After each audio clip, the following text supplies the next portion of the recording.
Hello everyone and welcome to the playoffs of the GBA D-League Season 4. Your New York Empoleon may have limped a little bit to the finish line, got a little bit hacked out in the last battle, and are going up against the Hacks God itself, Jirachi, but I think we have the best possible team we could have in order to take down Techno, who did beat us in our worst loss of the season the first time around. Now, I was a little bit surprised when he destroyed me. I'm not going to be surprised by him this time. I can't underestimate Techno at all. He's an incredible battler. A lot of people are favoring him in this match and in these playoffs to go really, really far. So I need to prove that I deserve to be here just as much as anybody else. I think this is the team that we are going to win with. This is the hardest I've prepped since probably week 6 against Leo. And I think I've been working really hard, really close with my front office. Those guys have been outstanding this season. This is the best team we could come up with. It's been tweaked so many times to push every single possible contingency that Techno could throw at me. Now, we've done this before, but what is Techno's team?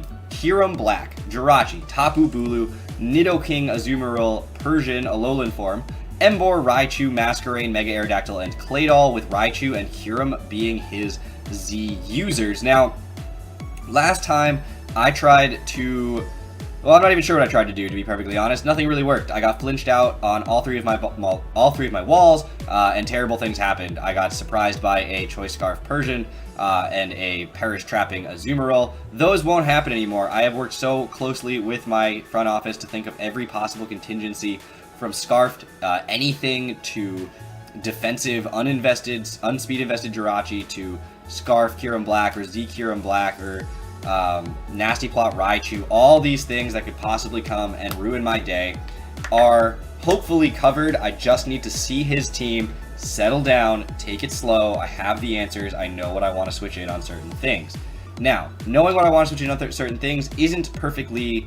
Obviously, I can't prep in advance for exactly how I'm going to play during the battle, but I'm going to do the best I can. I have answers, I think, everywhere. So, we're going to start it off here with Vikavolt. Vikavolt is going to be holding the Assault Vest. I went back and forth on Akaberry Vikavolt and Assault Vest Vikavolt. Akaberry would have had a lot more defensive investment and would have been able to take a Flare Blitz from an Emboar, but given the rocks that are probably coming this game, I couldn't necessarily take it, and there was no real reason to run it like that. So instead we're running an Assault Vest. Assault Vest guarantees that a Life Orb Sludge Wave from a Nidoking is a 2-hit KO after rocks. I have enough special attack investment to make sure Flash Cannon is a 2-hit KO when I have the rocks up, and oh yeah, rocks are really, really important this week. I'm not going to throw away Bisharp like I did last time. So I need Bisharp to be safe, to come in where it can, and I know where it can come in. I've played this match so many times. It has good matchups against things like the Azumarill, depending on what set he's running. It can come in on a non-HP fighting Alolan Persian. It can come in on most Kiram Black. But I'll get there when I get there. So this is Vikavolt's turn. Vikavolt handles everything except for... it can actually, with the Assault Vest, take most of the time an ICM Z from a Kiram Black, a max special attack modest Kiram Black, even after Stealth Rock. So that was the investment that I was putting in, was that I could probably take that attack. Flash Cannon guarantees 2 KO and can OHKO after rocks depending on his investment in the Kiram. Additionally, I can easily eat a Z move from a Raichu even at +2, a Z Electric from a Raichu at +2. So do I see that coming necessarily? Possibly, but it doesn't really do anything to Mega Venusaur, so I don't know if he'll bring it. He didn't bring it last time, so I do have to watch out for that. I also, if he's bringing a Raichu, expect him to be static, not Lightning Rod, because of my possible Gardevoir switch in to it. So I think that my Volt Switch and Thunderbolt dual Electric Stab is pretty safe. Obviously it doesn't hit Claydol or Nidoking, but Bug Buzz will handle the Claydol, and Flash Cannon can 2-hit KO the Nidoking. So we do have answers to those, though this thing is not going to want to stay in on certain threats on his team, like a Bulu, which 2-hit KOs with Stone Edge, but still don't really want to see that, and Mega Aerodactyl obviously is something I don't want to stay in on, although he can't switch in on me either.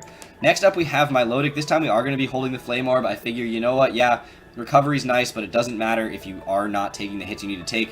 This will make Iron Head or Zen Headbutt from a Jirachi even weaker. It makes sure that Wild Charge from an Emboar is a 3-hit KO once the Flame Orb is up.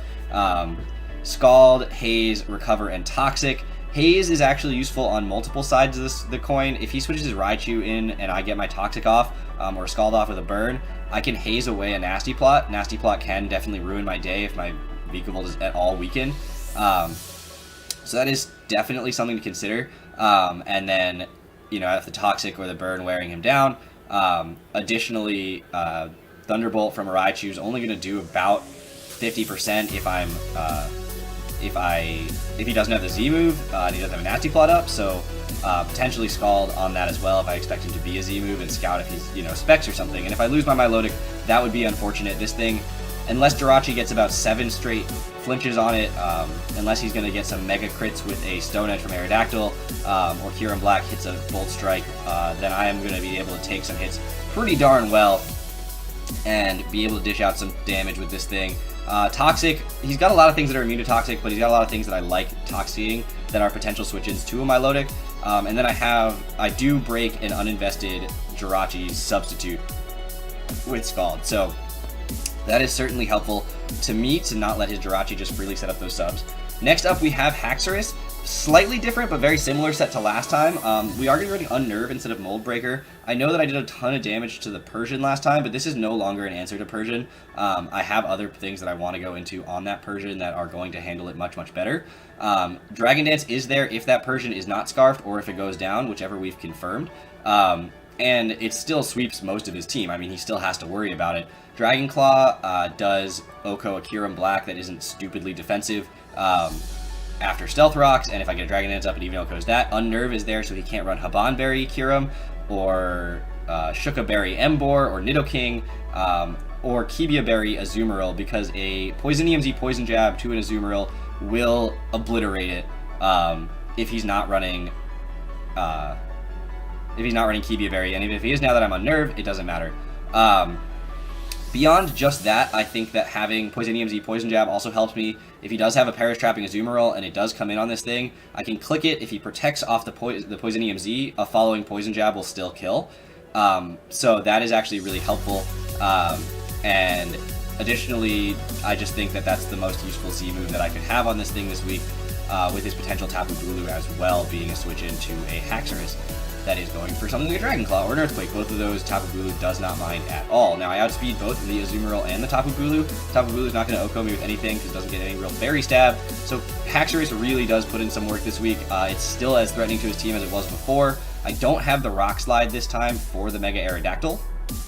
But Dragon Claw from after a Dragon Dance will do a huge hefty chunk to a Mega Aerodactyl. So that's what we're going to rock with this week. We have enough speed to outspeed any Kyurem Black set at all, but we do still get outsped by a Jolly Jirachi, so we do have to watch out for that flinching me, as it always can. I do have to watch out for any sort of crazy flinch shenanigans. Next up we have Bisharp. Bisharp will be holding a Shukaberry this week, not the Choppleberry to take a Drain Punch for a Jirachi. Again, not really an answer to Jirachi. That was a really dumb play last time, and I'm not going to make that same mistake twice. I need my rocks up. They help so much. In my mocks, I've won a few without rocks, but very, very hard. They end up being grueling battles where I have to play perfectly for a lot of turns and predict really, really well. Otherwise, the rocks really help chip away at some things, break sashes, hurt the Kyurem, hurt the Mega Aerodactyl, wear down things like the Persian that I just love seeing get worn down. This thing can come in on any non-HP fighting Persian, like I said. It can come in on Azumarill pretty freely without worrying about it too much, although Perish Trapping Azumarill can kill me if it gets off what it needs to get off. And it can come in on most Tapu Bulu sets, unless it's running Superpower, and otherwise Kyurem Black doesn't really threaten it. As long as I get a safe switch into this thing, it can take almost one hit from anything.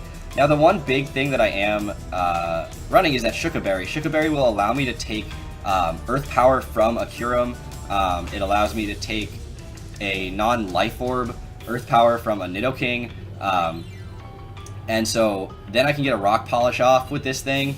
I do take an Earth Power from a Kyurem and then an Aqua Jet from a Azumarill, even after Stealth Rocks. So if I do get the Rock Polish Iron Head and then am able to click Stealth Rock of my own on the Azumarill, that would be pretty great. Otherwise, I think this thing, I just have to play it carefully, play it safely, bring it in where it's okay to bring it in.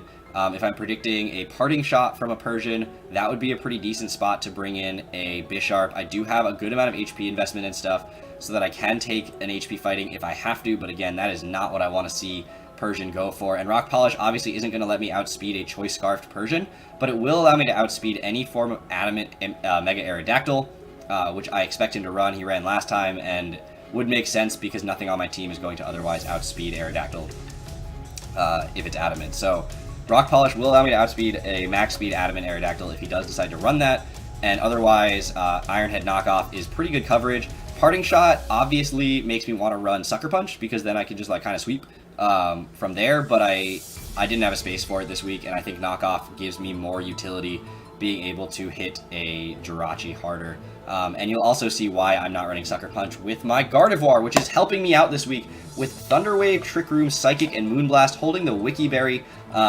This thing is a dedicated answer to Alolan Persian. It is. Persian doesn't touch it. And if he goes for a foul play, I don't care. I get Fur Coat, which is great, so then it really doesn't touch me. If he knockoffs, fine, my berry's gone.